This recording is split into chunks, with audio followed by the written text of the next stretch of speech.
여러분 안녕하십니까? 시사쇼 이것이 정치다의 윤정호입니다. 쌍방울 그룹의 불법 대북 송금 관련 의혹, 꼬리에 꼬리를 물고 계속해서 일어나고 있습니다. 그동안 사법 리스크에 시달려온 이재명 민주당 대표가 대북 송금과도 연루됐다, 이런 의혹까지 제기가 된 상태죠. 민주당은 밤샘 농성을 불사하면서 대여 투쟁에 집중하고 있습니다. 자, 이런 가운데 국민의힘에선 오늘부터 당권 후보 등록이 시작됐습니다. 자, 등록 첫날도 계속된 이 후보들 간의 신경전, 전문가들과 잠시 후에 짚어보도록 하겠습니다. 어서 오십시오. 네, 먼저 김성태 전 쌍방울 회장 관련 소식입니다.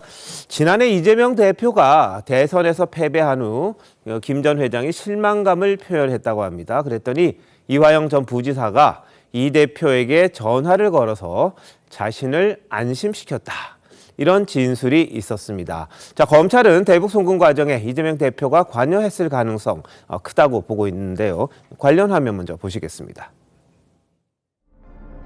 북측 대표단 여러분, 역사적인 발걸음을 온 마음으로 환영합니다. 이번 만남을 계기로 우리는 실질적인 교류 협력에 이재명 도지사가 육로로 평양을 방문하고 싶다고 그랬더니 이종혁 원장께서 적극적으로 방북 초청 의사를 밝혔고 평양을 방북할 그럴 날이 머지않아 오지 않을까.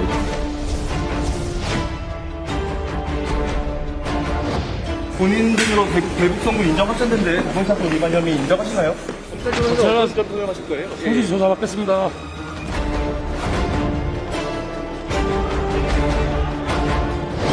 김성태와 통화해서 고맙다는 말도 하셨다는데 전혀 기억이 안 나십니까?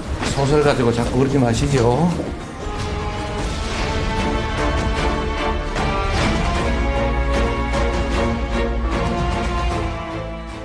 네, 김성태 전 회장 검찰에서 조사를 받으면서 이런저런 이야기 많이 하고 있습니다.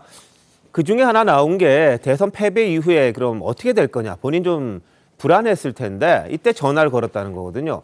자, 배승규 의원, 네. 이거는 뭔가 이재명 대표가 알고 있었고 네. 툭거렸다, 이런 식으로 봐야 되나요? 그렇죠. 이게 물론 진실이 어떤 건지는 아직 모릅니다. 모르지만 김성태 전 회장의 진술로만 따져본다고 하면 사실은 그 김성태 전 회장은 그 이재명 대표를 위해서 일단 그 대북 송금한 건 인정하지 않았습니까? 네. 그러니까 대북 송금을 했고 또 다른 거는 또 변호사비 대납을 했다는 의혹도 지금 나와 있는 상태고, 양측이 뭔가 이 이해관계가 얽혀 있는 상황에서 이 이재명 대표를 위해서 엄청나게 이 김성태 회장은 도와줬는데 네. 결국 그거는 자기가 대선 이후에 뭔가를 그 대가를 사업적으로나 경제적으로 네. 받을 수 있다고 생각해서 한 건데 예. 만약 보니까 대선도 지고 이 대장동 수사는 계속되고 있고 이러다가 김성태 전 회장 입장에서는 나는 이러다 낙동강 오리알 정도가 아니라 잘못하면 나까지 걸려 들어가서 혹시나 수사받아서 처벌당할 수 있겠다, 이런 불안감이 당연히 생기지 않겠습니까? 진술에 따르다면. 그러니까 그 불만과 불안감을 토로할 걸 텐데 그럼 이화영 이 당시 전 부지사 입장에서는 이 사람 어떻게든 달래야 되는데 안 달래서 이분이 혹시라도 돌발 발언이나 뭔가를 얘기하면 큰 어떤 피해가 올 것이기 때문에 그걸 무마하기 위해서 이 이재명 대표랑 통화를 해서 봐라, 내가 지금 통화해 보니까 이재명 대표가 대표도 나가고 그다음에 국회의원도 나간다, 배지 다 한다, 이러면 야당 대표의 배지가 당신 뒤에 있는데 당신 잘못될 리가 아니냐, 이렇게 해서 설득을 하고 무마하고 회유했다, 이런 얘기가 나온 겁니다, 지금.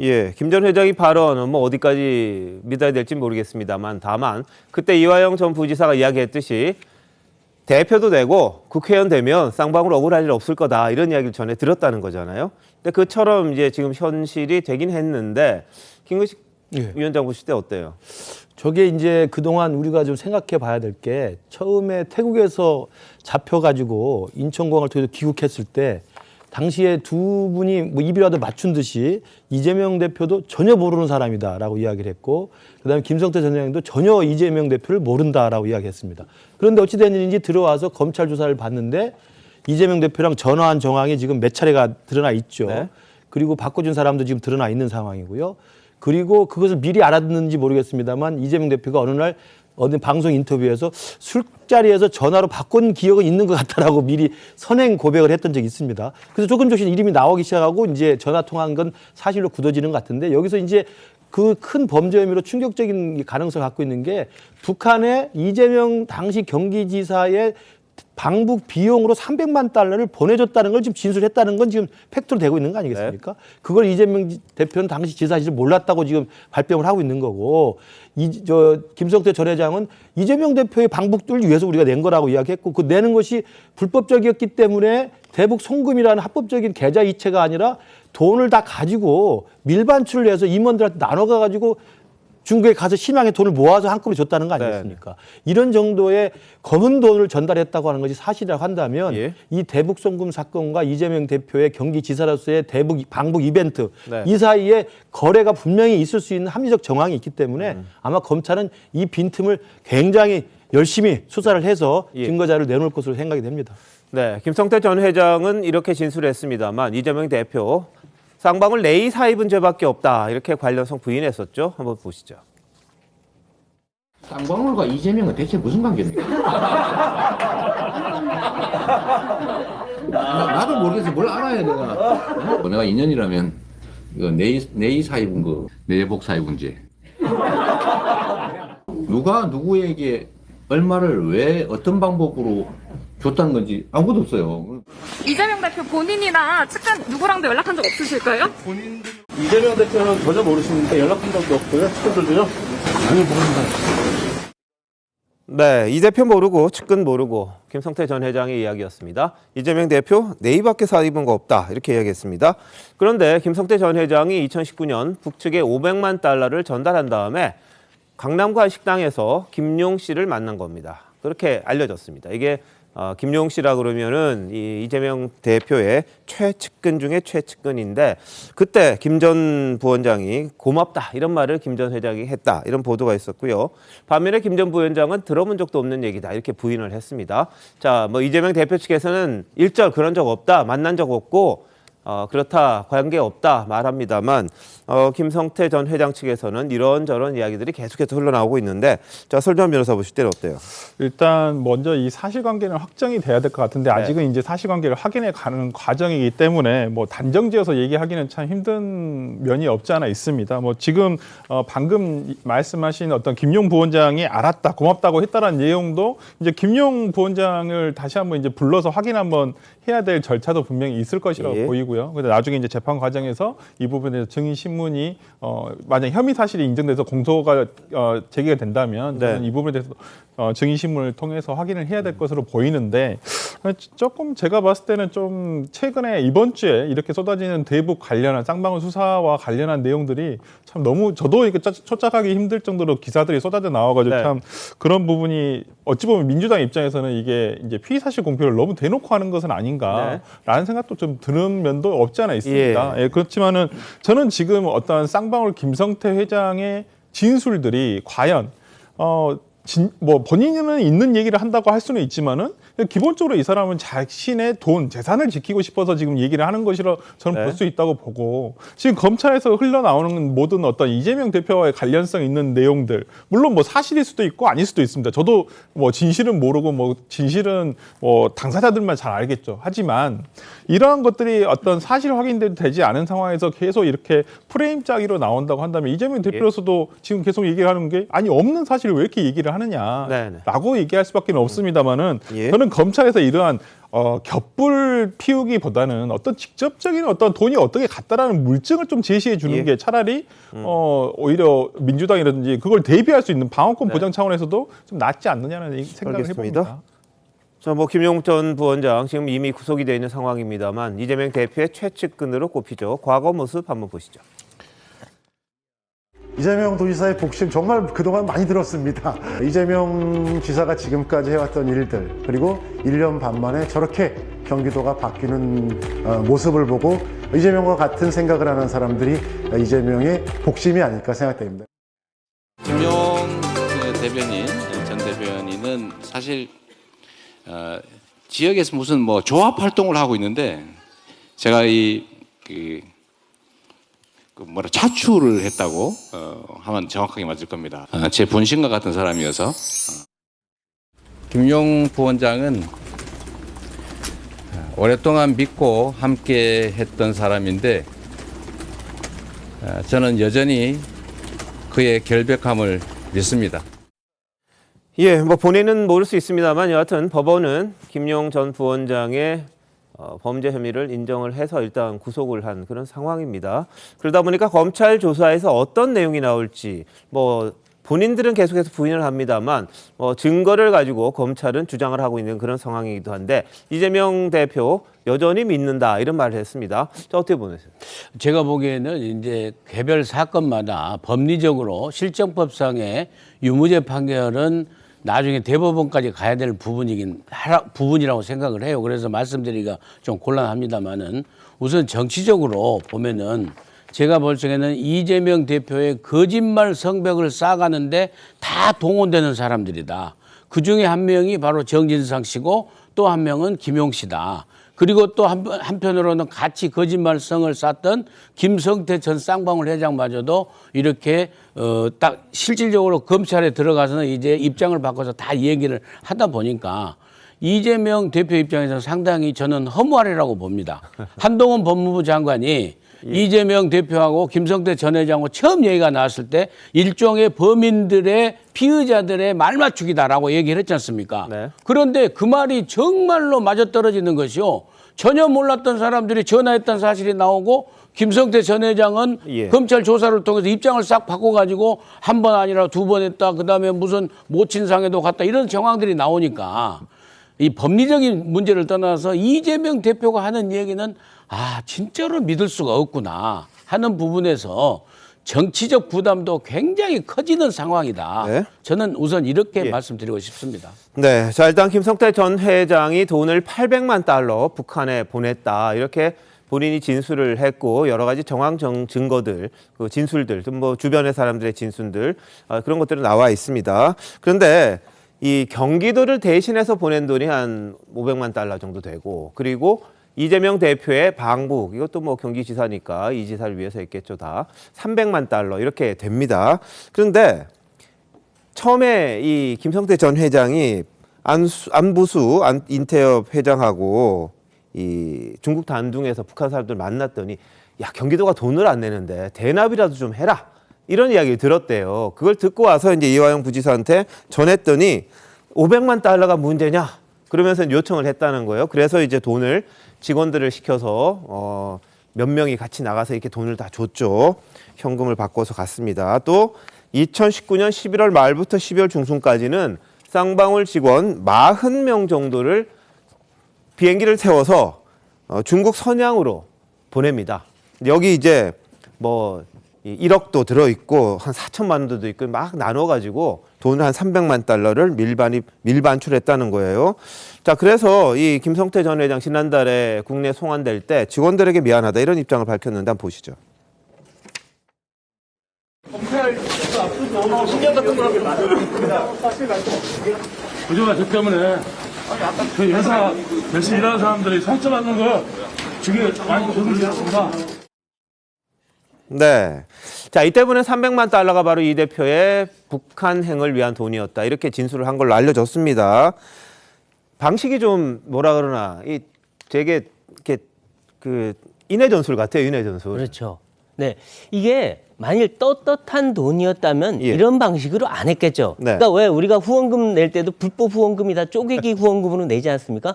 똑같이 쪼개기 밀반출을 한 건데 이건 뭐냐면 사실은 떳떳지 않은 사업이다라는 걸 스스로 입증해 주는 거거든요. 사실 북한하고 사업을 할 수는 있습니다. 할 수는 있지만 그럴 땐 정부의 동의를 받아서 허가를 받아서 정식으로 해야 되는 일들이 있어요. 근데 이게 정부의 허가 받지 않고 자기들끼리 한 거기 때문에 남북교류협력법에도 위반이 되고요. 밀반출 형식이기 때문에 이거는 그 뭐죠? 외화 밀반출 이 혐의도 있습니다. 더군다나 이 북한하고 할 때는 이 북한에 돈을 주는 건 모두 국제 제재 위반이에요. 그러니까 국제법상으로도 위법입니다. 더군다나 이게 더 문제는 이 이재명 지사의 개인적 방북을 위해서 돈을 줬다. 그 대가를 줬다면 이거 제3자 뇌물이 되는 겁니다. 그러니까 그 북한이라는 주체에 김성태라는 사람이 돈을 주기 위해서 자기가 직접 준 건 아니지만 이것도 뇌물죄가 될 수 있거든요. 그러니까 지금 3중 4중의 불법적인 일이 되는데 이걸 숨기기 위해서 결국 밀반출이라는 쪼개기 30명, 40명씩 쪼개서 결국 이렇게 되면 쌍방울 임직원들까지 그 범죄행위에 연루돼서 같이 처벌될 수밖에 없는 이런 상황이 되는데요. 왜 이렇게까지 이재명 대표가 이게 사실이라고 한다면 무리를 해서 이렇게 했느냐? 결국은 자신의 대선 또는 경기지사 선거 이런 걸 위해서 결국에는 한 거라고 볼 해석될 여지가 있는데 여기에 대해서 이재명 대표가 확실하게 해명을 해야 되는 상황이 오고 있는 겁니다. 예. 근데 이 돈을 보내는 수법도 되게 영화 같아요. 예를 들면 화장품 케이스, 뭐 책 이런 데 끼워서 현금을 가져갔다고 합니다. 그래서 같이 모였을 거 아니에요. 밀반출한 자금 가지고. 그걸 지금 수감 중인데 박모 쌍방울 부회장이 중국에서 수거를 해서 이 선양에 있는 호텔에서 북한 측 인사 이 송명철에게 넘겼다. 직원들 40명 동원해서 이제 묘야를 빼돌린 거죠. 그러다 보니까 이게 지금 한 800만 불이 갔는데 거의 비슷한 방식으로 뭐 마카오에서 환치기 한 것도 있다고 합니다만 이 우리 세관 당국에 적발이 됐던 케이스도 몇 가지 있어서 과태료를 냈다 이런 기록도 있는 걸로 알려졌습니다. 그러니까 검찰에서는 이 증거들을 확보를 해서 이 부분에 대한 추궁을 한 것 같은데, 자, 제3자 뇌물까지도 가능하다. 이거 일단 설 변호사 어떻게 보세요? 일단 이것이 인정된다고 한다면 당연히 가능하죠. 특히 이제 제3자 뇌물죄는 문제가 뭐냐면 부정한 청탁과 그 다음에 대가성이 있어야 되거든요. 어떠한 기여를 했다라는 부분. 근데 이제 이 대가성에서 뭐가 문제가 되냐면 기존에 쌍방울이 이렇게 함에 있어서 경기도를 예를 들어 경기도라든지 아니면 이재명 당시 도지사를 위해서 아무런 연관성이 없는데 이러한 돈을 투자를 했다라는 내용들이 나와야 되거든요. 그렇다고 한다면 이 부정한 청탁이라는 것을 어떻게 입증할 것인가? 그냥 단순히 지금 예를 들어서 부정한 청탁 거액에 총 하면 800만 달러입니다. 이게 우리나라 돈으로 하면 거의 100억에 가까운 돈이에요. 그런데 그런 것을 이재명을 만난 적도 없고 단지 통화를 그것도 직접 한 것도 아니고 옆에 사람이 바꿔줘서 했는데 그럴 만큼 이 돈을 할 만큼의 어떤 긴밀한 관계가 있었나 이런 부분들은 이제 검찰이 입증을 해야 될 것으로 보입니다만은 만약에 인정된다면 제3자 뇌물죄가 뭐 인정되고도 남을 수도 있죠. 근데 저는 그렇게 생각해 봅니다. 지금 이러한 것들을 다 이재명 대표의 방북을 위해서 이재명 대표로의 대선을 위해서 했다라고는 하지만은 조금 미심쩍은 부분도 있어요. 지금 어찌 보면 이러한 것들이 김성태 회장은 쌍방울의 자회사에 있는 어떤 나노스라는 회사를 통해서 주가 조작을 통해서 몇백억을 벌었거든요. 그러니까 본인은 이것을 자기가 주가 조작을 하기 위한 하나의 투자라고 생각했을 수도 있습니다. 북한과의 실질적으로 자기들이 쌍방울이 사업을 하고 있다. 이런 것들을 그러니까 호재 공시죠. 이게 어떤 호재를 공시하면 이거 주가 부양을 하는 데 상당히 도움이 되기 때문에 저는 그렇게 동원된 것은 아닌가라는 생각을 해봅니다. 예, 그 제3자 뇌물죄 혐의가 상당히 신빙성이 있다고 제가 설명을 좀 드려보면 제가 북한을 공부를 했기 때문에 대북 지원 사업을 보면 압니다. 그러니까 대북 지원을 할 때는 2021년 이인영 당시 통일부 장관 시절에야 지자체가 독자적으로 대북 협력 사업자로 선정이 될 수 있어요. 그 이전에는 대북 협력 사업자는 지자체는 불가능합니다. 그래서 모든 지자체, 박원순 때 서울시장이나 최문수 때 강원도나 모든 지자체는 대북 지원 사업을 하려면 사업자로 하나의 그 시민단체를 만듭니다. 그래서 안부수라고 하는 사람이 아태업을 경기도에서 만든 거예요. 그래서 스마트팜 사업, 오케이, 좋습니다. 2018년에 북미 정상회담 분위기 좋으니까 경기도에서도 이재명 지사가 한번 해보겠다 해서 아태업을 만들고 경기도에서 만든 예산을 가지고 아태업이 지원을 해서 아태업이 북에 지원하는 방식으로 하면 그게 합법적인 거예요. 그러면 스마트팜 사업으로 500만 달러를 북에 줬다고 그러는데 쌍방울이 줄 리는 없는 거예요. 경기도에서 만든 남북교류협력기금 예산을 투명하게 만들어 놓고 본인이 지자체 사업자로 선정이 안 되기 때문에 아태협이라는 안부수 회장의 시민단체를 만들어서 시민단체가 대북 사업을 하는 걸로 보내주는 겁니다. 지금까지 그렇게 해왔습니다. 근데 아태협이 준 게 아니라 쌍방울 500만 달러 그것도 임직원 동원해서 1,000만 원씩 몇 억씩 가져가 갖고 줬다는 거 아니겠습니까? 이건 누가 봐도 부정한 청탁과 대가를 충분히 알고 있는 행위라는 말씀 드리고요. 그다음에 300만 달러 방북 대가로 준 것은 더 큰 거죠. 이건 스마트팜 사업도 아니에요. 그러면 이재명 지사가 경기도 지사 명의로 공문을 몇 차례나 보내서 빨리 우리 초청해 달라. 이건 왜 중요하냐면요. 2019년이면 남북 관계가 이제 냉랭해질 때인데 이때 그 최문순 지사나 박원순 시장과 달리 평양에 가보지 못했던 경기지사 입장에서는 대선 후보의 단독 방북 이벤트라는 게 굉장히 큰 정치적 성과입니다. 네. 한번 해본 적이 없는 거예요. 예. 그걸 성사시키려고 이화영 지사까지 데려와서 북쪽과 접촉을 한 거 아닙니까? 네. 그 대가로 300만 달러를 준 거라는 거 아닙니까? 부정한 척닥과 대가가 있는 거고 부정한 척닥이 그러면 쌍방울에 무슨 도움을 줬느냐? 서열 변호사도 이야기했지만 주가 조작에 활용이 됐어요. 그리고 히토리라고 하는 독점 사업을 가져오겠다고 MOU를 맺었습니다. 일반 기업이 북쪽에 경기도라는 것 이런 뒷백 없이 북쪽과 접촉해서 그런 MOU 맺는 건 불가능합니다. 예. 바로 그것을 쌍방울은 받고 그 대가로 네. 이재명 지사의 정치적 성과를 위해서 300만 달러를 보낸 것이 예. 검찰이 보는 합리적인 의심이라고 생각합니다. 알겠습니다. 뭐 지금 진술이 있고요. 그 정황 증거 내지는 직접적인 증거 이런 것들을 검찰이 이제부터 확인해야 할 단계가 아닌가 싶습니다. 진술에 대한 게 있어야지 뭐 법원에서 판단을 받을 것 같은데 여하튼 김성태 전 회장의 말은 이재명 대표 방북을 위해서 300만 달러 줬고 나머지 경기도를 위해서 또 줬다. 이게 본인의 주장입니다. 자, 임세현 대변인 어떻게 보세요?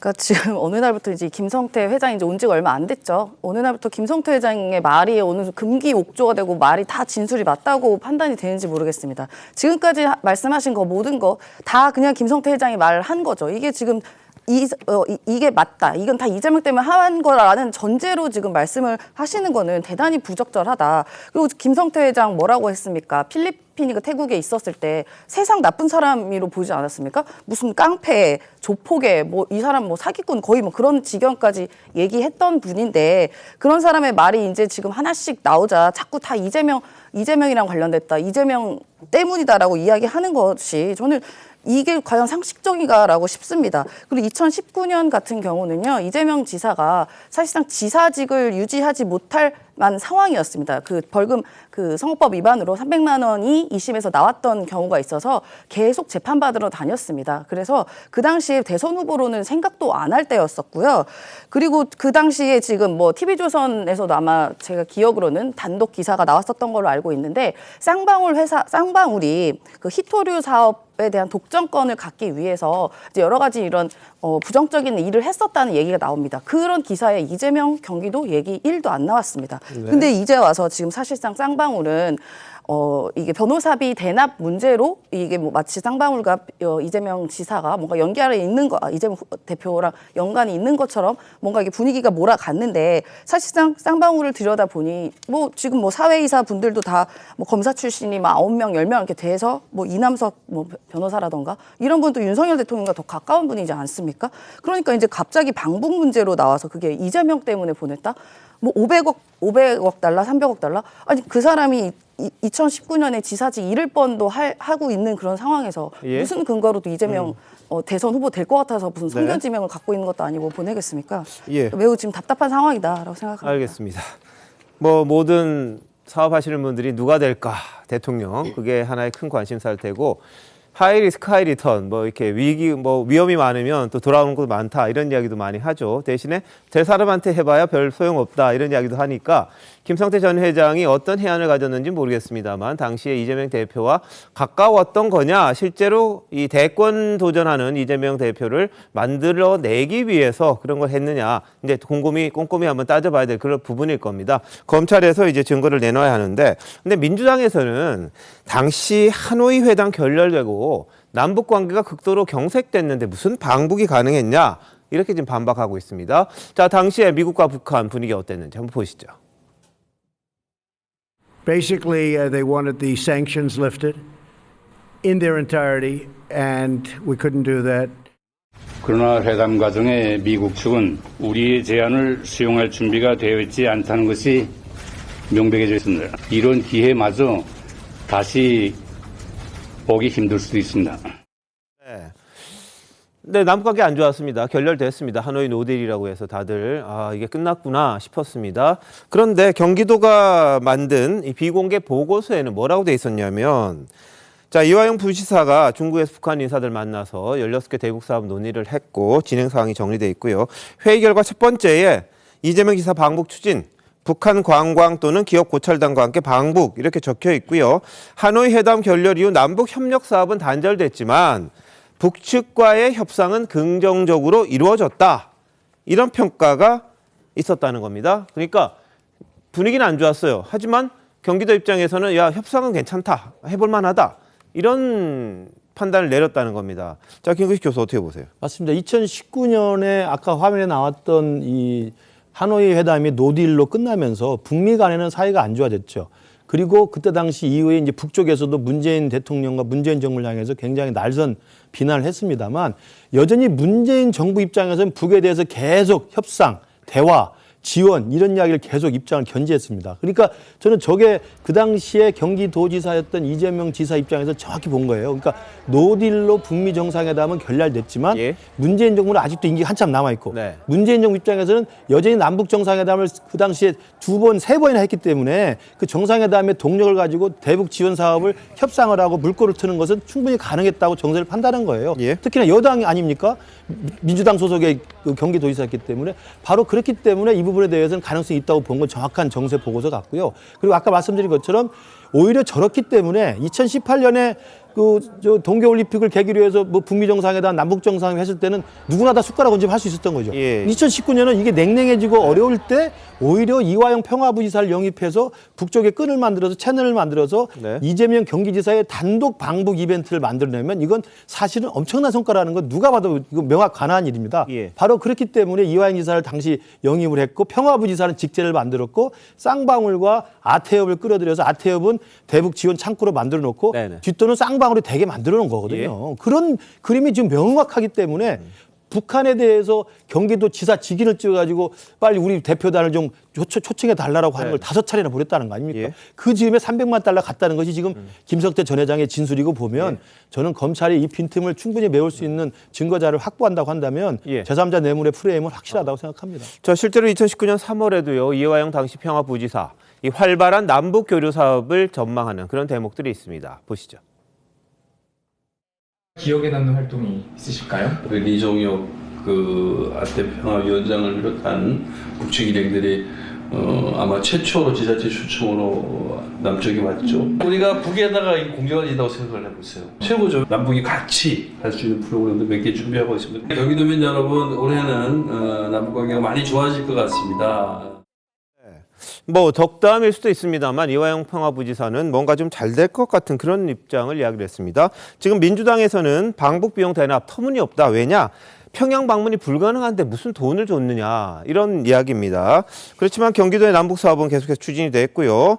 그리고 경기지사가 이 직인을 찍어서 이 초청을 요청하는 그런 공문 보낸 거 그거는 북측의 지자체 차원의 교류 협력 의사를 확인하는 목적이었지 방북은 안 되더라도 사업은 계속해야 된다 이런 걸 천명했다 이런 주장을 합니다. 근데 아까 김근식 교수 이야기했듯이 2019년 11월까지 이화영 전 평화부지사 명의로 김영철 아태위원장에게 방북을 요청하는 문건, 경기도 대표단이죠. 이 초청해달라는 문건을 5차례나 보냈다는 게 또 SBS 보도로 드러나기도 했습니다. 그러니까 좀 오게 해달라, 받아달라 이런 입장을 계속해서 밝혔다는 그런 정황들이 좀 나온 거거든요. 어떻게 보세요?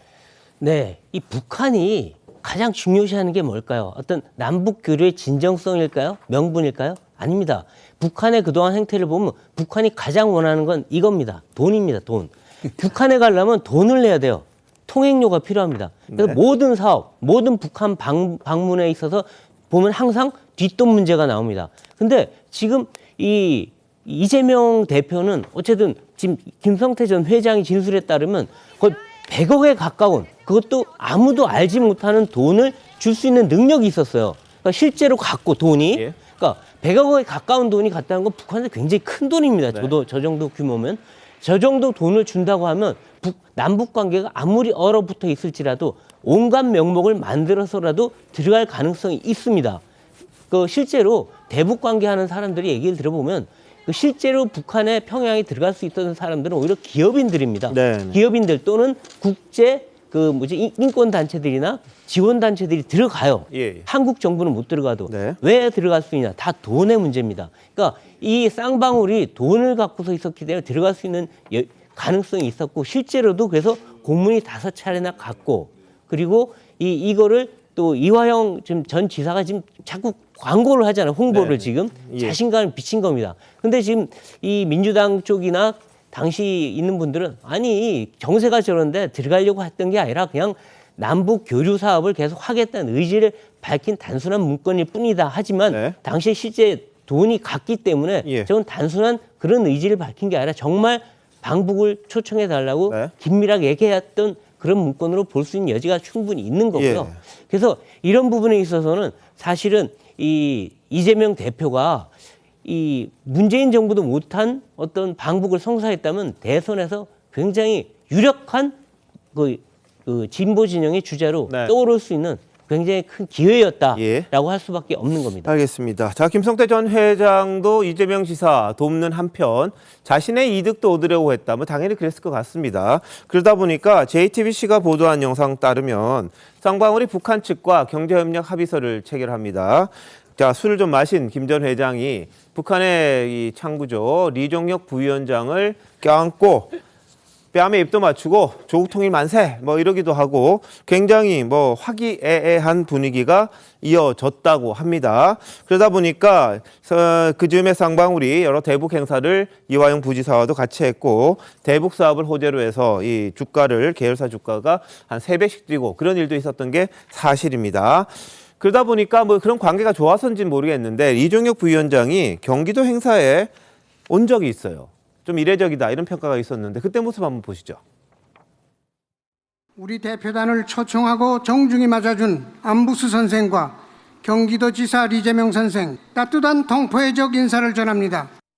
이번 만남을 계기로 우리는 실질적인 교류 협력에 나서게 됩니다. 남과 북, 나아가 아시아 태평양이 함께 손을 맞잡고 열어가는 평화와 번영을 우리 경기도가 든든히 뒷받침하겠다고 약속드립니다. 네. 자, 이종혁 부위원장이 왔어요. 와서 경기도의 행사에 참석을 했었습니다. 자, 어떻게 봐야 될까요? 임세현 대변인. 그러니까 저 시기가 이제 2018년 1월로 지금 나오고 있지 않습니까? 이제 저 때는 이제 남과 북이 어느 정도 교류가 좀 원만하게 이루어졌었던 시기였기 때문에 아마 다양한 지자체 차원에서도 여러 교류과 사업들을 아마 구상을 했었을 겁니다. 아마 그 나라에서도 대대적으로 했었기 때문에 그리고 이제 경기도 같은 경우는 북한과 이제 접경 지역이 많기 때문에 아마도 더 뭐 이재명 지사가 아니었더라도 다른 지사였더라도 아마 이런저런 활발한 활동을 위해서 노력을 했을 것이고 저도 그 차원에서 이제 저런 행사가 이루어졌을 거라고 생각이 됩니다. 그리고 이제 뭐 경기도에서 북한에 최소 5번 뭐 방북하고 싶다라는 공문도 이야말로 투명한 거 아닙니까? 공문이잖아요, 공문. 딱 어디 가든 확인할 수 있는 거. 이게 무슨 불법적인 요소가 있고 몰래 하려고 했으면 이런 공문으로 증거를 남겨놨습니까? 아니 그래서 만약에 쌍방울이 뭐 800억 달러인가요? 그걸 줘서 이재명 대표 북한에 초청해달라 했으면 갔었어야죠. 안 됐잖아요. 그러니까 뭐 북한에 가지도 않았는데 뭐 지금 마치 이걸 통해서 쌍방울이 돈 줘가지고 간 것 같이 된 것. 이게 지금 쌍방울은 지금 이런 게 맞다면 다 잘못한 거죠. 근데 이게 어떻게 이재명 대표와 연결고리를 뭘로 찾을 수 있겠습니까? 그러면은 앞으로 우리나라 지금은 북한과 이제 매우 사이가 안 좋은 네. 좀 거리가 멀어졌지만 예. 그럼 우리가 헌법에도 이런 분단의 평화적 관리가 헌법에 그 대통령의 의무로도 나오는데 그러면 앞으로 그러니까 뭐 지금 윤석열 대통령은 그런 기회가 있다면 남북 뭐 이게 교류나 이런 일을 안 하실 건가요? 그래서 네. 저는 그런 지자체에서의 이런 활발한 활동은 뭐 예. 적극 장려해야 되는 거 아닌가라고 생각합니다. 알겠습니다. 장려해야죠. 남북관계 좋아지려면 해야 되죠. 근데 이재명 대표가 당시에 지사가 300만 불, 뭐 김성태 전 회장 주장으로는 그걸 줬는데도 못 갔다. 그 다음에 2020년 1월부터 이제 1, 2월 그때부터 코로나가 번지면서 북한이 모든 걸 닫아버렸죠. 그러다 보니까 돈 받기는 받았는데 뭐라고 할 수 없는 그런 상황이 아니었냐. 그런 해석도 좀 있는 것 같습니다. 그럼 남북관계 잘 되려면은 뭐 교류도 활발해야 되는데 다만 그러니까 뒷돈까지 줘가면서 해야 되느냐. 뭐 거기에 대한 지적은 좀 나올 수밖에 없는 것 같아요. 이재명 대표는 전혀 모른대요. 이 대북 송금 의혹에 대해서 소설 가지고 왜 그러냐 이런 입장인데 한번 보시죠. 대표님 방북 자금 관련해서 이화영 부지사에게 보고받으신 적 없으십니까? 참 그 소설 가지고 자꾸 그러시는 것 같아요. 김성태와 통화해서 고맙다는 말도 하셨다는데 전혀 기억이 안 나십니까? 야, 소설 가지고 자꾸 그러지 마시죠. 경기도가 당시에 북한에 초청장까지 보냈다는데 전혀 관련 사실 모르셨습니까? 그럼 혹시 뭐 승인이나 보고 과정이나 이런 것들도 없으셨다는 말씀이신 거죠? 점심 맛있게 드십시오. 네. 자, 이재명 대표는 최근에 일련의 검찰 조사라든지 이런 수사 내용에 대해서 소설에 비유하는 일이 많았는데 이번에도 신작 소설이다 이렇게 이야기를 했습니다.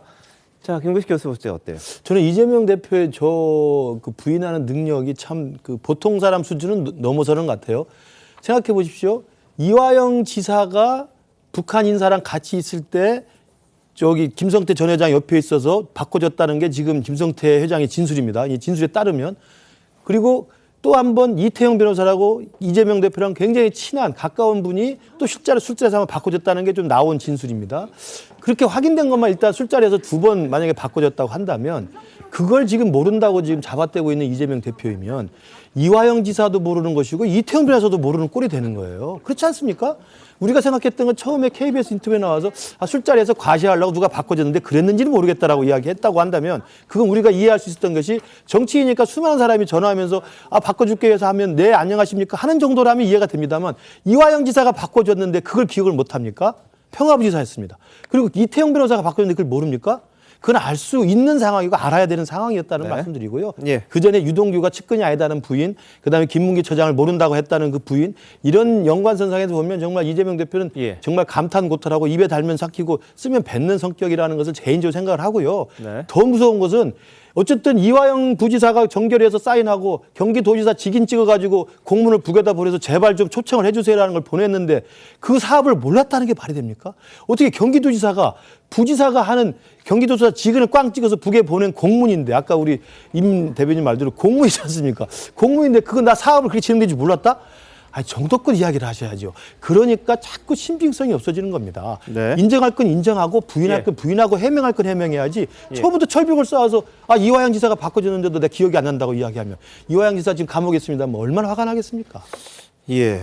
김문기 전 처장 모른다는 내용 가지고 지금 대법원, 그러니까 선거법 지금 재판 받는 그런 상황이기도 합니다만 뭐 이 지사 본인이 기억이 안 났다니까 뭐라고 할 수는 없고 검찰이 밝혀야 될 그런 부분일 것 같습니다. 자, 어떻게 보세요? 네, 일단 이 부분에 있어서는 조금 나눠서 지금 분리가 돼야 되는데 약간 좀 사실관계가 혼재돼 있는 부분은 있는 것 같습니다. 그러니까 지금 쌍방울이 돈을 보냈다라는 내용은 아마 거래개혁 계좌 등의 어떤 내용이 있기 때문에 뭐 그 부분은 객관적 사실이죠. 그렇지만 이것을 이재명 대표를 위했다. 뭐 경기도를 위해서 이제 보낸 것이라고 한다면 그 부분은 이제 법률적으로 문제가 될 것이라고 생각을 합니다만은 아직까지는 밝혀진 바가 정확하게 어떤 목적이 가장 지금 문제가 되거든요. 수사에 있어서도 그 목적을 지금 파악하고 있고 지금 보도상으로는 김성태 회장이 뭐 이재명 대표를 위해서 당시 경기도지사인 이재명 대표를 위해서라고 하지만은 뭐 저는 이 부분에 대해서는 뭐 이제 이재명 대표에 대해서 이 부분에 다시 이제 뭐 다시 소환 조사가 되겠죠. 이제 된다고 한다면 이 부분에서 아니다라는 부분에 대해서 정확하게 어떠해서 아니다라는 어떤 본인의 해명을 저는 소명을 해야 한다고 보고요. 이 부분에 대해서는 너무 좀 성급하게 판단하는 것은 좀 이르다고 보고 지금 뭐 예를 들어서 모른다라고 그러니까 지금 이재명 대표 측에서도 그런 사실이 없다. 그러니까 없으니까 없다라고 얘기를 하시겠지만은 당시 이러이러해서 근데 지금 공적인 부분 대북 사업 경기도의 대북 사업과 어떤 본인의 방북을 위해서 돈을 줬다라는 부분을 조금 분리해가지고 좀 대응할 필요가 있다고 보입니다. 알겠습니다. 근데 경기도 사업을 위해서 돈 줬다. 이것도 안 되는 거 아닌가 싶긴 해요, 사실은. 모르겠어요. 같이 투자를 할 수 있는 그 허용되는 유엔 제재가 계속해서 있었기 때문에 또 안 됩니다. 실제로. 왜냐하면 제재 상황에서는 제재 면제 조치를 일단 정부에 먼저 신청을 해야 돼요.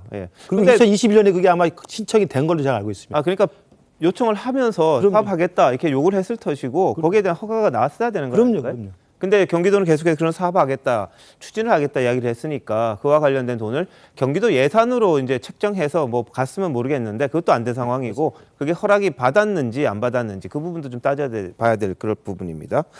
자, 이 김성태 전 회장 빠르면 내일 늦어도 구속 기한 만료일인 5일까지 기소가 된다고 합니다. 그런데 지금 쌍방울이 이 대표의 경기지사 선거 당시에 선거 비용도 지원했다 이런 내용으로 공소장이 적혀 있다고 합니다. 이건 뭐냐면 이화영 전 부지사가 계속해서 법인카드를 쌍방울 걸 받아서 썼는데 이 지난번 선거할 때 캠프 비서실장을 했어요. 그러니까 그 기간에 쓴 거는 선거 비용으로 봐야 되지 않느냐.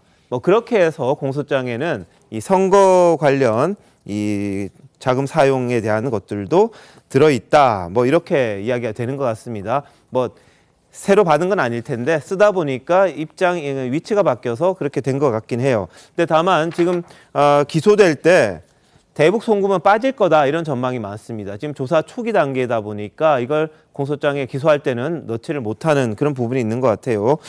그리고 변호사비 대납 의혹도 아직까지는 미확정인 것 같습니다. 그래서 공소장에 안 들어갈 가능성이 크다. 일단은 배임이라든지 외환관리법이라든지 이런 부분들에 대해서 할 것 같은데, 자, 설 변호사님, 그럼 나중에 추가로 할 수 있습니까, 이게? 아마 이게 추가로 아마 기소를 계속적으로 할 것으로 보이고요. 계속적으로? 지금 뭐 수사가 제가 봤을 때는 쌍방울 수사는 이제 초기 단계입니다. 제가 봤을 때는 이제 초기 단계고 저는 올해가 지나도 끝나지는 않을 것이라 생각이 들고요. 그러니까 뭐 저도 이 보이는 쌍방울이라는 그룹 자체가 뭐 이재명 대표와의 정치권에서의 문제뿐만 아니라 그 자본시장을 결합한 주식 뭐 조작이라든지 뭐 이런 부분들이 굉장히 많기 때문에 저는 굉장히 수사가 길게 이어질 것이라고 봅니다. 알겠습니다. 자, 뭐 올 한 해 계속해서 그러면 사법 리스크 이야기가 나올 수밖에 없겠네요. 이재명 대표 관련된 것들. 지금 이거는 뭐 공소가 아예 지금 안 될 단계인데도 이야기가 나오는데, 예를 들어서 공소가 되고 기소가 되고 추가 기소가 됐으면 또 계속해서 이 대표 이야기가 나올 텐데, 지금 대장동이 있죠. 선거법 재판 다음 주부터 나가야 되나요? 네, 선거법 재판 다음 주부터 법정 가는 모습을 우리 국민들이 봐야 할 텐데, 이 대표의 이 사법 리스크 언제까지 갈지 많은 분들이 좀 뭐 안타까워하기도 하고 궁금해하기도 하고 그런 상황인 것 같습니다.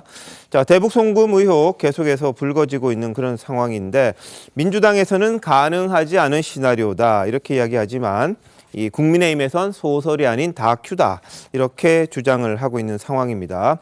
자, 이런 가운데 민주당은 오늘 토요일이죠. 4일 토요일 장외 집회 형식의 이 대국민 보고 대회를 시내에서 엽니다. 숭례문 앞쪽하고 이렇게 한다는데, 근데 오늘 문자가 하나 왔대요. 당일 선출직 당원들에 대해 출석 체크를 하겠다. 뭐 그런 내용이 왔어요. 그러면서 이제 중앙당 보고 및 선출직 평가에 반영한다. 이런 게 왔다고 합니다. 자, 임선 대변인 받으셨어요? 저는 왜 이 문자가 안 왔는지 모르겠네요. 실제로 있었다면 저는 이 문자 못 받았거든요. 지금 여기서 확인을 했는데요. 네. 그냥 그런 문자는 있었죠. 그러니까 우리 이번에 이제 그 장소 시간 여기서 이제 뭐 한다. 네네. 시간 되시는 분들은 이렇게 파란 옷이나 이런 거 장착해서 와라. 뭐 요 정도까지만 문자가 왔었지. 네. 여기서 뭐 출석 체크니 이런 얘기는 저는 못 받았습니다. 이게 진짜 사실이라면 사실 이런 걸 보내는 건 좀 바람직하진 않죠. 왜냐면 어쨌든 우리가 민주당원들은 대부분이 지금 뭐 당이 탄압받고 있고 여러 가지로 어렵고 야당 대표가 너무 저렇게 이렇게 어떻게 못 죽여서 안달난 모습에 대해서 매우 안타까워하고 있기 때문에 자발적으로라도 아마 뭐 다 나갈 것 같습니다. 그러니까 굳이 출석 체크는 이런 얘기는 이게 뭐 맞다면 제가 이거는 확인을 못 해봤습니다만 맞다면 이런 부분 좀 지양해야죠. 네. 자, 뭐 참석자 수도권 지역위원회 뭐 각 50명 이상 뭐 이런 식으로 또 숫자도 적혀 있고, 당일 현장에서 각 위원회별 선출직 공직자에 대한 출석 체크를 합니다. 이렇게 또 돼 있습니다. 자, 민영삼 원장님, 뭐 이런 행태는 어때요? 뭐 사실상 뭐 암묵적으로는 해왔는데 했던 게 있잖아요, 사실. 근데 지금은 이제 뭐 문자를 보냈다 그러니까 이게 또 드러났거든요. 그러니까 저게 선출직 당직자니까 지방 의원까지 포함된 거 아닙니까? 결국에는 공천권을 가지고 새몰이를 하고 이 선출직 국회의원 및 지방 의원들을 저렇게 한쪽으로 몰아가는 아주 구태 정치의 하나라고 생각을 합니다. 그러니까 어느 정당이든지 간에 정당 구성원들의 의견을 결집하는 과정은 그 절차 또한 민주적이어야 되지 않습니까?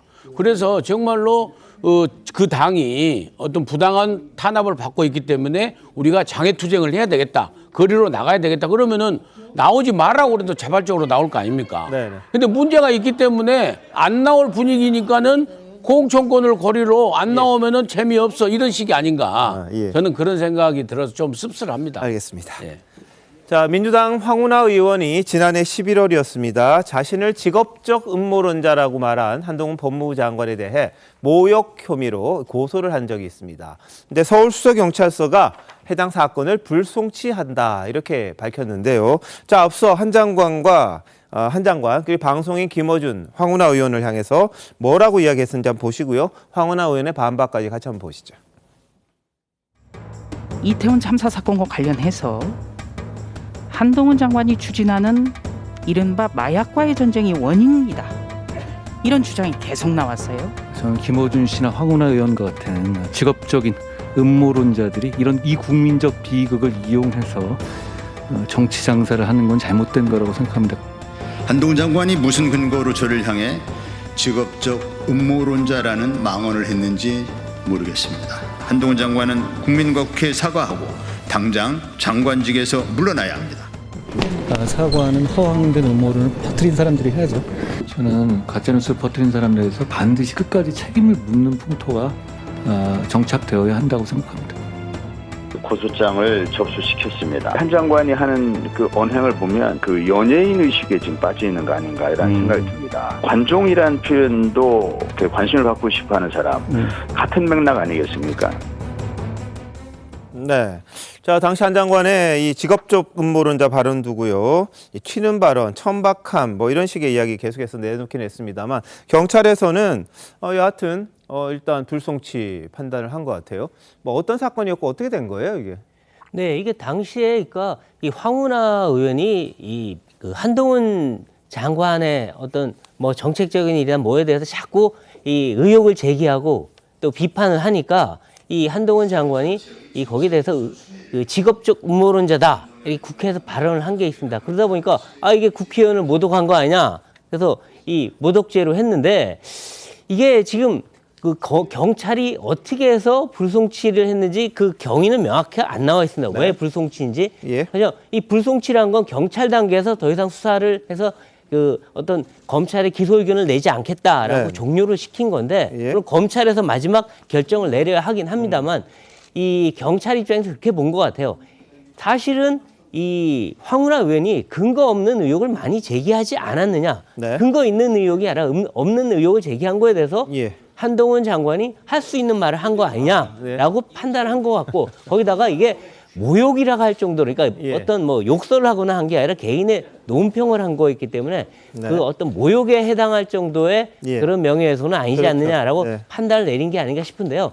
사실은 그렇습니다. 이 민주당은 사실 한동훈 장관이 사실 민주당 의원들의 발언에 대해서 또박또박 받아치면서 사실 좀 약간 거슬리는 발언들을 한 게 있거든요. 거기에 대해서 기분 나빠하면서 계속 한 장관을 공격했는데 또 한 장관도 여러 가지 사실 뭐 이 청담동 술자리라든가 아니 여러 가지 근거 없는 의혹들을 워낙 많이 당했기 때문에 그래서 근거 없는 음모론들이다라고 했던 건데 어쨌든 장관의 입장에서 너무 튀는 발언을 하는 것은 그게 바람직하지 않지만 또 말이 안 되는 또는 사실이 아닌 거에 대해서 자신의 주장을 할 수 있는 측면이 있기 때문에 이 정도 수준에서 끝내는 게 어떤가 하는 생각도 듭니다. 자, 그런데 최근 민주당에서는요, 한 장관 발언을 뭐 비꼬는 장면 많이 나오고 있습니다. 어떤 게 있었는지 한번 보실까요?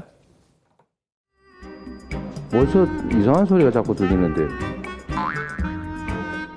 김남국 의원 돈 봉투 받는 소리 같은데 아닌가? 보시나. 한동훈 장관의 미운 7살 어린아이 같은 보기가 더욱 표를 결집하게 만들었습니다. 한동훈 장관의 공이 매우 컸습니다. 땡큐 한동훈. 이게 웃긴가요? 이건 그냥 괴이할 뿐이죠. 이 대표 말씀대로라면 만약 자기가 대선에서 이겼으면 권력을 동원해서 사건을 못하게 뭉갰을 거다 이런 말처럼 들리거든요. 땡큐 한동훈. 한동훈 베리 스투피드. 그런데 말입니다. 바이 더 웨이 김건희 수사는 안 합니까? The question of the people 이었습니다. 네. 자, 민주당이 요즘 많이 저렇게 합니다. 특히 정청래 의원이 뭐 대표 주자로 나서서 많이 하고 있는데, 자, 민주당 입장에서는 한 장관이 어떤 존재입니까? 일단은 뭐 정치인으로서 이제 변모를 곧 할 거라고 거의 예상을 하고 있고 지금 어찌 보면 한동훈 장관이 최근 들어서는 윤석열 대통령의 도어 스태핑이 없어진 다음에 법무부 장관의 도어 스태핑이 생길 정도로 어찌 보면 본인의 어떤 정치적 모습을 보이고 있는 것에 대해서는 이게 과연 정무직 장관으로서 올바른 행태인가라는 생각도 해보고요. 그다음에 저는 최근에 한동훈 장관의 저런 그 말이 조금 말이 안 맞다고 생각하는 게 예를 들어 이재명 대표가 대선에 져서 나가라니 오라고 하니 가겠다라는 얘기에 대해서 그러면 대선을 이겼으면 권력을 통해서 사건을 뭉개려고 했다는 것인가? 실제 뭉개고 있는 게 김건희 여사 사건 같은 경우도 뭉개고 있는 게 한동훈 장관 아닙니까? 저는 그런 면에서는 민주당에서는 그렇게 수사를 하지 말라는 게 아니라 수사의 공평성을, 형평성을 문제 지적하고 있는 것이거든요. 네. 저는 그런 부분에서는 상당히 좀 부적절했다고 보고요. 예, 근데 이제 정청래 의원님의 어떤 이런 저는 수석 최고위원이지 않습니까? 예, 그렇죠. 저는 수석 최고위원으로서 뭐 본인은 가벼운 조크를 섞어서 얘기를 날카롭게 하고 싶다는 제가 의지의 표명을 알겠습니다만은 듣는 입장에서는 조금 더 무게감을 갖추셨으면 하는 네. 게 저는 더 바람이고요. 정청래 의원의 저런 뭐 어설픈 영어를 쓰시면서 하는 것은 올바른 선택은 아니었다고 봅니다. 아 근데 정청래 의원 영어 강사까지 해서 명강이라고 뭐 소문 났다는데 그렇게 발음이 그렇게 좋은 것 같지는 않습니다. 섭섭하시죠? 제가 보니까. 그런가요? 자, 그런데 민주당에서는 늘 수사 관련 이야기를 하면 김건희 여사 이름이 나옵니다. 왜 김건희 여사 수사는 제대로 안 하고 자꾸 다른 사람 이재명 대표만 자꾸 잡아넣으려고 하느냐. 그때마다 나오는 반론이 아니 문재인 정권에서 그렇게 해도 안 나왔던 거를 그리고 정권 바뀌기 전에 기소했으면 될 거를 왜 안 하고 있다가 지금 와서 그 탓을 하느냐. 또 이렇게 반박을 해요. 민서 원장님, 이거 왜 자꾸 이러는 겁니까? 그래서 이제 정치 공세라고 하는 거죠. 예. 그래서 정말 어떻게 생각하면은요, 진짜로 그 여권에서도 진짜로 있으면은 증거를 가지고 와서 정말 수사를 하게끔 좀 제시를 했으면 좋겠다. 이런 그 생각이, 그 얘기가 나올 정도예요, 사실은. 네. 그래서 앵커께서 방금 말씀하신 대로 지난 정권에서 그렇게 하고 싶었을 텐데도 불구하고 아무것도 안 나와서 여기까지 넘어왔는데 자꾸 김건희 여사 수사하고 또 거기에다가 한동훈 법무부 장관한테 닥달을 할 적에도요, 표현이 좀 그렇습니다. 한동훈 법무부 장관을 계속 일란을 할 적에도 왜 김건희 여사는 수사 안 하고 검찰이 저렇게 하도록 법무부 장관이 네. 그렇게 하느냐는 얘기를 자꾸 하는 것 같아요. 근데 한동훈 장관 얘기에 대해서 잠깐 제가 말씀드리면 태도 면에 있어서 한동훈 법무부 장관을 보는 시각을 민주당 의원들이 저는 교정해야 된다고 봅니다. 뭐냐면 한동훈 법무부 장관은 세대 교체 인물이에요. 40대 후반, 50대 초반에 새로운 세대 교체의 맨 앞에 서 있는 인물로서 과거 정치권의 여의도 문법하고는 전혀 다른 다른 방식으로 다른 태도로 대응하는 국무위원이란 말이에요. 예. 그런 측면을 민주당이 좀 간과하고 있는 것 같아요. 알겠습니다. 자, 뭐 지금 자꾸 나오는 것들이 또 가짜 뉴스, 뭐 서로 비꼬는 듯한 말투 뭐 이런 건데 오늘도 나왔습니다. 뭐냐면 윤석열 정부 출범 직전에 대통령의 새 관저를 물색하는 과정이 있었습니다. 그때도 한번 나왔던 이야기입니다. 역술인 천공이란 사람, 이 사람이 참모총장 공관에 갔었다 이런 주장이었거든요. 근데 오늘 또 나왔습니다. 이건 민주당에서 이제 대변인을 했던 사람이 자신의 책에 이 내용을 적었다는 거예요. 오늘 김의겸 의원이 이 부분에 대해서 주장하는 거 한번 들어보시죠. 윤석열 대통령이 용산 관저를 결정하는 과정에서 역술인 천공이 개입했다는 의혹이 강력하게 제기되고 있습니다. 무속과 주술에 빠져있는 지도자에게 국정을 맡길 수는 없음이 자명합니다. 한남동 육군참모총장 공관과 서울 사무소에는 여기저기에 CCTV가 설치되어 있습니다. 해당 일자의 녹화 영상을 공개하십시오. 네. 자, 천공이 한남동 공간 와가지고요. 한번 둘러봤다. 이런 내용이고요. 이 남영신 육군 참모총장이, 당시 참모총장이 부승찬 국방부 대변인에게 알리면서 이 사실이 이제 다시 한번 등장을 한 겁니다. 자, 배승규 의원. 네. 예전에 김종대 의원이 작년 12월이었죠. 한번 제기를 했던 것 같은데. 네, 맞습니다. 이번에 부승찬 전 대변인이 책을 내면서 그 안에 이 내용을 넣었다면서요? 네네. 그래서 지금 이 책을 언론이 미리 입수를 해서 보도를 하면서 이게 이제 불거지기 시작했는데 예. 이거를 이제 민주당 김의겸 대변인이 정식으로 문제를 삼으면서 얘기를 했어요. 네. 근데 이게 사실은 전원의 전원이거든요. 네네. 그러니까 이 남영신 전 육군 참모총장의 부사관이 천공을 공관에서 봤다. 그거를 남영신 총장이 듣고서 그걸 다시 부승찬 대변인한테 얘기했다는 건데, 그러니까 본인이 직접 본 것도 아니고 본 사람이 얘기를 한 거 또 전달하고 그걸 언론이 보도한 걸 또 따라서 김의겸 의원이 얘기한 건데, 그러니까 이게 신빙성이 얼마나 있는지 사실 알기가 힘듭니다. 근데 그렇다 하더라도 지금 오늘 대통령실은 정식 또 대응 문건을 냈습니다. 그래서 이 천공은 일면식도 없고 그리고 그렇게 간 적이 전혀 없다. 이건 정말 유감이다. 라면서 법적 대응까지도 지금 검토를 한다는 얘기가 나오고 있는데요. 그래서 지금 이게 옛날부터 윤 대통령이 후보 시절부터 이 손바닥에 글을 써갖고 오면서 그것이 뭔가 대통령이 무속에 빠진 거 아니냐. 이런 왕자 논란이 있었는데, 근데 이걸 윤 대통령이 옛날에 그 행동이 사실 이거를 유발한 그런 측면도 있긴 합니다만 그 이후엔 사실은 어떤 근거가 있는지는 아무 근거가 없는 얘기로 계속 나오고 반복되고 모든 걸 천공이 다 국정을 결정하는 것처럼 얘기가 나오는데 사실은 거기에 대한 근거는 하나도 실제로 나온 건 없어요. 그렇지만 이번에 이 책이 나왔기 때문에 이게 다시 불거졌는데 이 부분은 사실은 그 민주당도 그 근거 없이 그냥 자꾸 제기하는 것도 문제가 있고요. 그리고 대통령실이나 국방부 입장에서도 명확하게 해명을 해서 다시 이런 게 불거지지 않게 대응하는 것도 중요하지 않을까 싶습니다. 자, 김용현 경호처장하고 같이 갔다는 거예요. 근데 당시 처음 불거졌을 때도 두 사람은 전혀 일면식도 없다 이야기를 했고요. 그다음에 법적 조치를 그때 했던 걸로 알고 있는데 이번에도 이 내용에 대해서 다시 한번 검토를 한다고 합니다. 자, 가짜 뉴스냐 아니냐 이 부분에 대해서는 뭐 근거를 가지고 고소고발했으니까 그 법적 근거를 따져서 명예훼손이면 그 사실관계를 따져야 되지 않겠습니까? 근데 대통령실에서는 이번에도 그렇고 지난번에도 그렇고 아주 강하게 대응을 했어요. 자, 임선 대변인. 그렇다면 뭔가 알고서 이야기하는 거 아닌가 싶기도 해요. 지금 나오는 상황을 보면. 네, 이건 이미 이제 12월 말쯤에 아마 이제 김종대 정의당 전 의원이 이제 언론에서 이제 이런 얘기를 하면서 실제로 대통령실에서 그 당시에 인터뷰를 했던 김어준 씨와 김종대 의원을 고발을 했었습니다. 그래서 실제로 김종대 의원이 경찰에 가서 조사도 받았어요. 근데 그 이후에 또 뭐 예를 들어 천공이 진짜 만약에 거기 갔다 그러면 뭐 천공도 불러야 되고 김어준 씨도 불러야 되고 하는 이런 소환 조치가 있어야 되는데 사실 김종대 의원 조사 이후로는 그게 더 이상 진행이 되지 않는 걸로 알고 있습니다.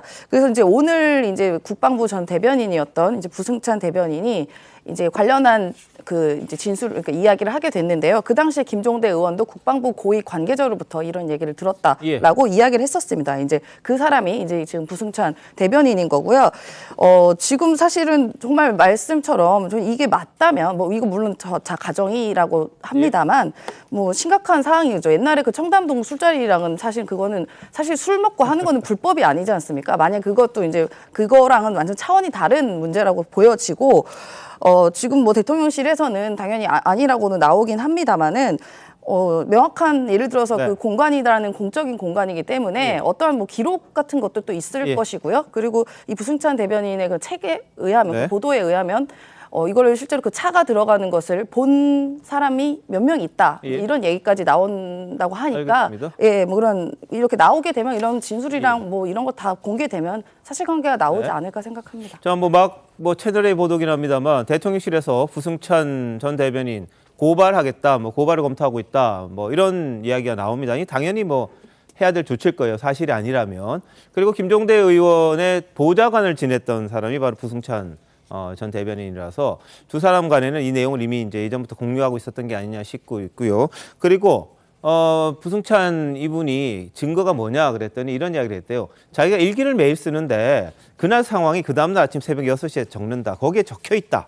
이렇게 돼 있어요. 그러면 적혀 있는 거는 좋습니다. 근데 본인이 들었다 이런 주장을 하는 건데 그걸 전한 사람이 그게 진짜인지 아닌지 거기에 대한 거 밝혀야 되잖아요.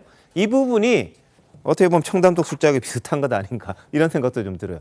직원이 아니라 간접적으로 이렇게 전에 들은 거였기 때문에 명확한 근거 가지고 다시 한번 따져봐야 되지 않나 싶습니다. 근데 지금 맨날 나오는 게 이제 가짜 뉴스에 대한 부분인데 가짜 뉴스가 그냥 흐지부지 되면서 자꾸 이런 현상이 생기는 것 같기도 합니다.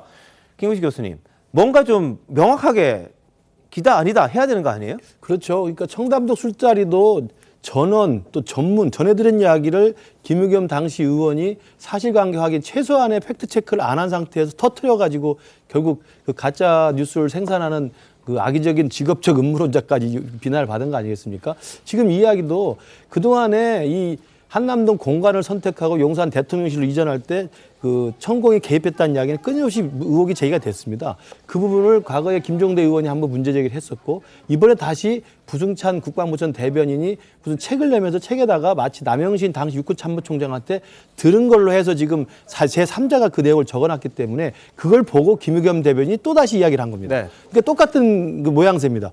그 사실관계 확인은 당시 공간을 책임지는 부사관한테 보고를 받았다는 게 남영신 총장의 전해들은 이야기고 남영신 총장이 그 이야기를 부승찬 대변인 했다는 이야기고 부승찬 대변인의 저서를 보고 김의겸 대변인이 또 문제 제기를 한 거기 때문에 저는 대통령실에서 또다시 이번에 명확하게 단호하게 조치를 취해서 고발하겠다고 하니까 또 법적 측면에 가서 사실관계 확인하면 될 텐데요.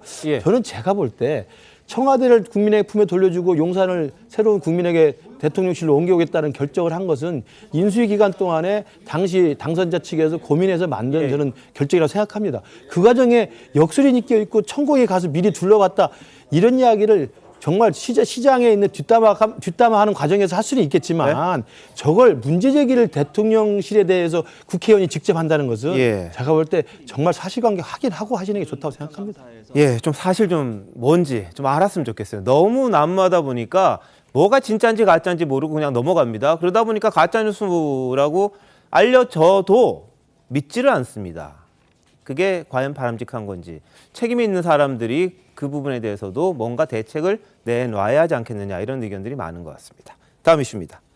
윤석열 대통령 어제 구미에 있는 박정희 전 대통령 생가 방문했습니다. 비공개 일정이었는데도요. 한 2,000명이 몰렸다고 하는데 영상 한번 보실까요?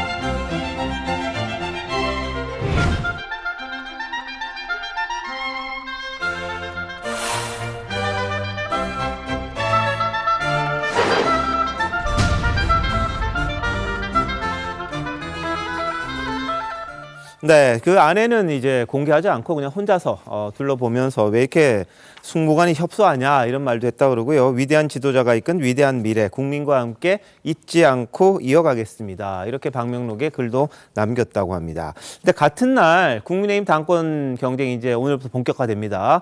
김기현, 안철수 의원도 대구를 찾아서요. 박정희 전 대통령을 언급했습니다. 김기현 의원은 TK 신공항 이름을 박정희 공항으로 짓겠다 이런 이야기를 했고 안철수 의원은 박정희 대통령이 산업화의 주역이다 이런 언급을 했다고 하는데 자 배성규 의원 이 박정희 마케팅 뭐 대구라서 그런가요? 경북이라서 그런가요? 네, 그렇죠.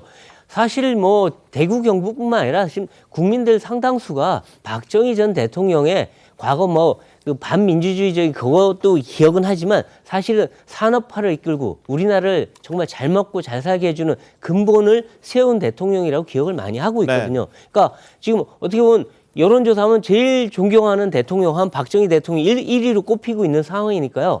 그거를 뭐 누구도 부인할 수는 없고 그러니까 대통령도 그걸 인정하면서 그 TK 지역을 방문해서 또 이것도 보면 어떻게 보면 대통령의 지지율과도 관련이 있습니다. 아무래도 대통령도 저희 가면 힘 좀 받지 않습니까? 근데 이제 지금 당권 주자들은 정말 TK 표가 절실합니다. 지금 상황에서는. 그래서 그 중에서도 가장 지금 마케팅 할 수 있는 것이 박정희 정신이기 때문에 내가 박정희 정신을 개성해서 앞으로 어떤 박정희를 이어받는 위대한 정치인, 당대표가 되겠다. 이런 메시지를 TK에서 경쟁적으로 던지고 있는 건데요. 한 명은 가는데 한 명이 안 가면 또 TK에서 서운해하지 않겠습니까? 경쟁이 막이 올랐다. 이렇게 볼 수 있겠습니다. 자, 오늘은 또 박근혜 전 대통령의 72번째 생일이었습니다. 윤 전 대통령은 난도 보냈고요. 박 전 대통령 달성군 사저 앞에는 지지자들 엄청 또 몰렸다고 합니다. 자, 국민의힘 당권 주자죠. 윤상현 의원 그리고 황교안 전 대표도 박근혜 전 대통령 사저 방문을 했습니다. 근데 안으로 들이진 않았대요. 한번 보실까요? 좀 몸이 그렇게 좋지 않은 것 같아요. 그래서 오늘 아무도 안 보시겠다. 제가 사면 복권된 다음에 처음으로 만난 생신이십니다. 그래서 저의 작은 마음만 전달하고 왔습니다. 그것으로 족하다고 생각합니다.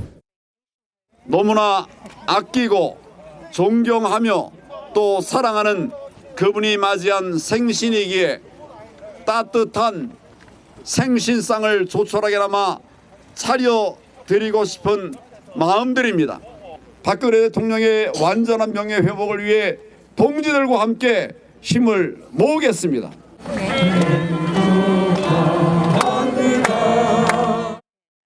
예, 뭐 축하 노래까지 이렇게 불렀다고 하고요. 음식 한 40가지인가 이렇게 가득 박근혜 전 대통령을 위해서 준비해서 안으로 들여보냈다고는 하는데, 자, 지금 박근혜, 박정희, 뭐 대구지방 TK 지역이 아무래도 당원들이 많고 결집도가 높은 지역이다 보니까 그쪽에 대해서 당권 주자들이 저렇게 많은 공을 들이고 있습니다. 자, 오늘부터 이틀간 국민의힘 전당대회 후보 등록이 시작됐고요. 뭐 사실상 뭐 양강 체제라고 말은 많이 합니다만 김기현, 안철수 의원이 이제 가장 강력한 후보다 이렇게 지금 다들 알고 있죠. 두 사람의 각오 한번 들어보실까요? 윤석열 정부의 성공을 뒷받침하면서 내년 총선을 압승으로 이끌 수 있는 대표로 저 김기현을 선택해 주실 것을 당원 여러분들께 부탁드립니다. 선당후사하면서 반드시 내년 총선 승리를 이끌어내겠습니다. 총선 승리를 위해서 후보 등록을 했습니다. 경선 승리를 위해서 후보 등록한 것이 아닙니다. 화합해야만이 이 총선에서 승리할 수 있습니다. 그런 화합을 위해서도 최대한 저는 노력하겠다는 말씀 드리겠습니다. 예. 자, 현재까지 김기현, 안철수, 윤상현, 조경태, 황교안, 강신업 이런 분들 지금 출사표 던졌고요. 자, 그리고 이 천하람 전 최고위원이었나요? 이 청년으로 안 나가고 당대표 경선에 가세를 한다고 합니다. 유승민 의원계라고 다들 알려져 있고, 이준석 의원이 지원하는, 전 대표가 지원하는 그런 인물이기도 하고요. 뭐 청년 최고위원 후보자 4명, 최고위원 후보자 8명 나중에 컷오프 됩니다. 뭐 당대표 경선도 4명까지 컷오프를 하는 그런 상황인데, 아까 안철수 의원이 뭐 경선이 중요한 게 아니라 총선에 승리하고 이런 거 했잖아요. 그런데 오늘 손에 기자들 만나면서 손에 쓴 게 굉장히 화제가 됐어요. 손가락에다가 메모를 했는데 한번 보시죠. 자, 저기 자신의 손가락에 이제 까만색 펜으로 적습니다. 뭘 적나 봤더니 이렇게 돼 있어요. 경선 X 총선 승리, 윤힘, 화합, 뭐 이런 단어들을 메모를 한 거예요. 이걸 보고 기자들의 질문에 답을 하면서 나는 어떤 후보가 되겠다 이렇게 또 이야기를 한 겁니다. 자, 면서 원장님 어떻게 보셨어요? 메모지가 없으면은요, 예. 다 이렇게 손바닥에 적는데, 예. 또 안철수 의원은 손가락에 이렇게 적었네요. 예. 좀 그게 특이한데요. 네. 본인이 이제 그 직전에 무슨 말을 할 것인가를 요약해서 예. 이렇게 다급하게 이렇게 써서 한 게 아닌가. 예, 그렇게 생각을 합니다. 그래서 뭐 큰 의미는 없는데 좀 재밌긴 하네요. 예. 예. 자, 뭐 본인이 해야 할 핵심 뭐 워딩이죠. 단어들을 저렇게 손에 적는 그런 모습을 보여가지고 오늘 눈길을 좀 끌었습니다. 자, 그런데 오늘 김기현, 안철수 후보가 가장 중요한 거 바로 윤 대통령이었습니다. 이른바 윤심인데요. 어떤 말들이 오갔는지 한번 보시죠. 윤힘이 되기 위해서 나온 후보입니다. 저는 정말 지금까지 윤안 연대로 여기까지 왔습니다. 과학에 많은 관심을 가지고 계시는데 지금 현재 법조인 출신의 대통령과 그리고 과학기술인 출신의 그 당대표가 있게 되면은 정말 그것은 도저히 민주당에서는 흉내도 못 내고 따라올 수 없는 그런 최상의 조합이라는 그런 말씀 드리고 싶습니다. 수시로 티타임도 하고 몇 시간씩 얘기도 하고요. 그런 저도 한 번도 윤심을 제가 판 적도 없고, 제가 친윤이라는 얘기에 대해서도 그런 식으로 표현하지 말라 여러 차례 언론에 저는 언급을 하고 있는 사람인데 네. 갑자기 윤심 호소인이 등장하는 것 같은 느낌이 들어서 그 대통령직 인수위원장을 맡은 적이 있었지 않습니까? 대통령직 인수위원장이 가출한 사태는 전 처음 봤습니다. 예, 정권 출범하기 전에 안철수 당시 위원장이 하루 정도 24시간 자리를 비웠던 적이 있습니다. 장관 임명에 대한 불만이었다 이런 해석들은 있었는데 그런 이야기까지 지금 다시 나오고 있는 상황이어서 진짜 윤 대통령을 위한 사람이 누구냐 이 경쟁이 좀 붙은 것 같아요. 국민의 입장에서는 좀 어때요? 이게 너무 대통령만 바라보는 것 아닙니까?